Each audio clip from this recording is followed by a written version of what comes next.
Streams in urban areas are a beautiful amenity, but also are impacted by all the runoff from rooftops and roads. We're going to take a look at this one and some common problems that are associated with them and how to fix it.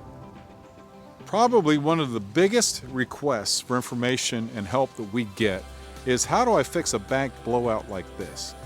You can see that we still have some native plant cover over here, but we have a blowout section here that's maybe 10 feet tall. First, stabilize this area, and here we have some coir matting, which is coconut.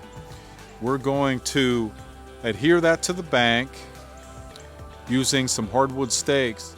Here's an example from a similar site where we smoothed the bank first with hand tools, applied wheat straw, then the coir matting on top, and secured it all with hardwood stakes. The result is we have a nice secure mat for planting. Now that the coir matting is installed, we can focus on native plant establishment. Here are some examples of some live stake species that we've installed in other projects. They root quickly, as you can see. Just storing them in water, the roots start to develop.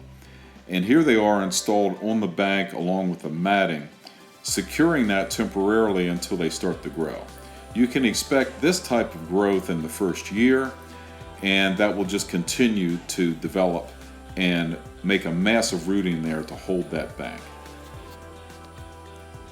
So with the matting mid-slope, the toe of the slope being stabilized by our rush and our live stakes, and at the top maybe using species like Virginia sweetspire, maybe some small native trees, Rudbeckia, native grasses like panicum or native switchgrass.